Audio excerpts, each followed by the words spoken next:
welcome to POPZI Podcast Obrolan Gizi. Kembali lagi bersama aku Rani, Aku Ara, dan aku Hasna.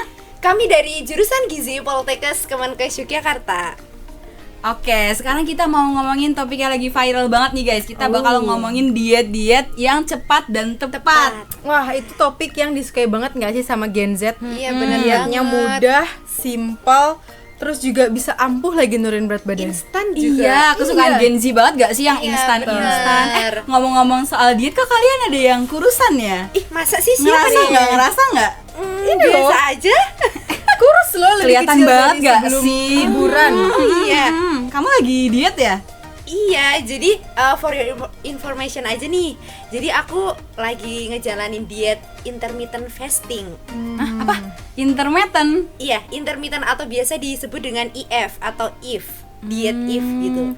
Kamu nggak takutan kalau misalnya diet-diet kayak gitu? Soalnya kan zaman-zaman sekarang nih banyak banget ya yang sampai kalangan artis aja tuh dietnya salah. Kayak mereka tuh banyak kayak masuk rumah sakit, kayak yang main Surat Cinta Untuk Starla, habis itu yang dari Bandung. Mereka kan kayak ada kesalahan dalam pemilihan diet gitu. Kamu nggak takut? Tapi iya sih, bener loh, Kan? Bener loh Ran, yang Hasna bilang.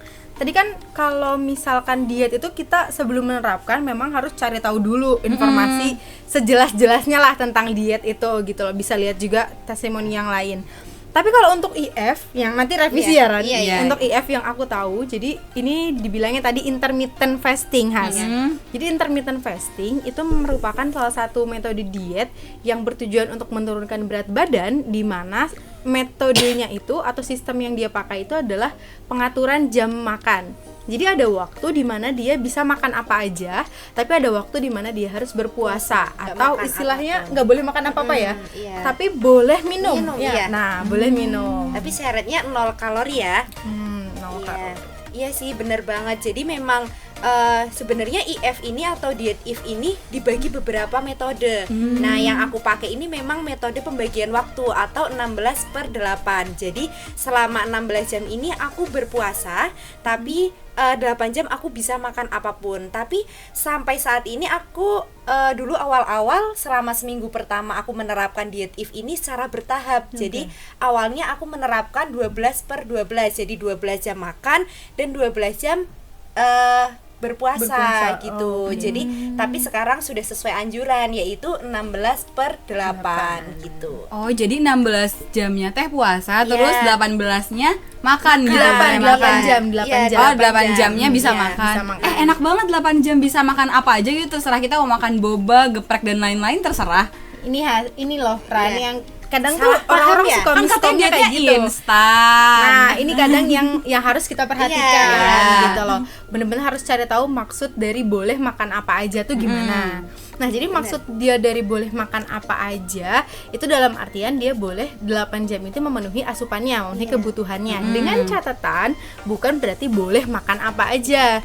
Tetap diet IF itu harus mendefisit kalori juga Iya. dan pemilihan bahan makanan. Iya, betul banget. Jadi poinnya di sini adalah pemilihan bahan makanan, betul. Jadi nggak bisa tetepan khas makan Oh, nggak bisa boba, emang kayak gitu ya? seblak, terus ditambah ramen, ayam geprek, nggak Iya. bisa. Kalau itu Iya. sama aja. Iya, nanti benar, jatuhnya. sama aja. Apalagi 16 jam cuma tidur. Jadi takutnya nambah berat badan Iya, tuh. betul.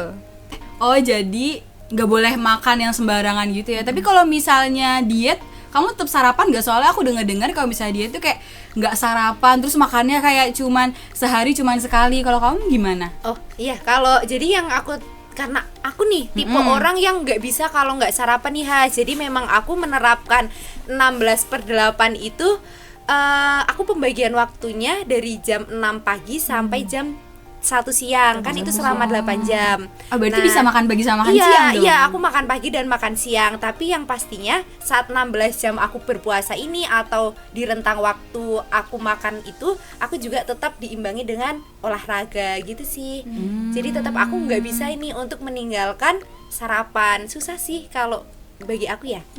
Tapi ya sih emang IF itu memang yang aku tahu juga dia pembatasan waktunya ada yang pagi sampai siang, ada yang siang sampai malam, iya, malam. gitu. Boleh jam makannya gitu, tapi tetap overall tetap sama 8 jam. Iya.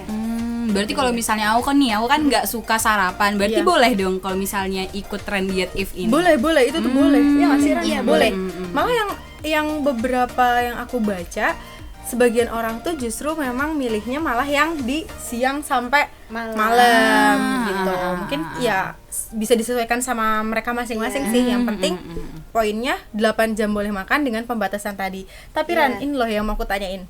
Kan kalau kamu tim yang jam makannya itu pagi sampai siang, itu kan sarapannya dibatasi nih. Tapi kalau misalkan kamu jam makannya siang sampai sore atau sampai malam 8 jam, itu pas makan siang dan makan malam apakah kamu boleh makan kayak porsi makan biasa atau harus dibatasin dengan defisit kayak sarapan paling 300 sampai 500 kalori kan kalau sarapan. Sebenarnya kalau misalkan kita menggunakan metode yang dari siang sampai malam itu konsumsi makanannya seperti kalian makan biasa aja. Jadi tetap sesuai kebutuhan. Tapi perlu diingat lagi nih, kayak yang kemarin udah kita bahas di podcast sebelumnya, yaitu hindari konsumsi makanan yang terlalu gitu.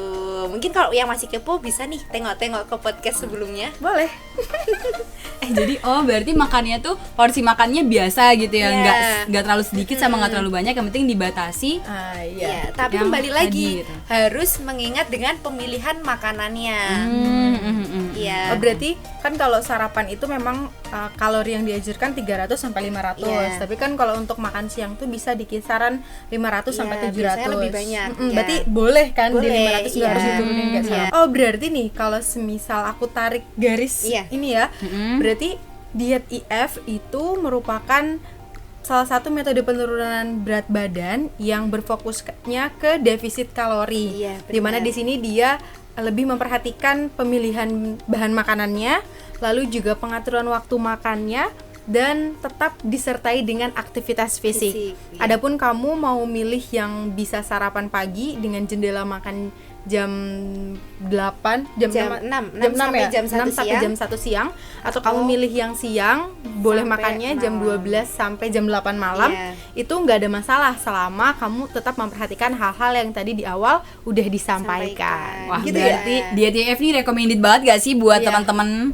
Karena dia tuh dietnya cepat, tepat, instan, dan yang paling penting itu sesuai dengan poin-poin yang tadi telah disampaikan. Nah, hitungannya lebih mudah daripada lebih mudah. Jadi nggak memberatkan sih yang diet ini. Oke. Nah, seru banget ya teman-teman. Jadi buat teman-teman yang mau menerapkan diet IF ini sudah nggak perlu bingung lagi mau nerapin dengan sarapan atau nggak sarapan, dan pastinya udah tahu ya apa yang perlu dianjurkan, pemilihan makanannya bagaimana. Jadi udah ada gambaran ya untuk menerapkan diet IF ini. Dan buat kalian yang mau nerapin diet IF, jangan lupa untuk selalu konsisten. Nah, sekarang nggak perlu bingung lagi kan kalau misalnya kalian mau cari informasi tentang gizi, karena Popzi siap menemani. Dadah. See you in next episode. Bye. Lucu banget ya. Dadah. Parah banget. Pas lu hasilnya. Enggak, apa ini buat biar di sini biar bagus. Iya, enggak apa-apa.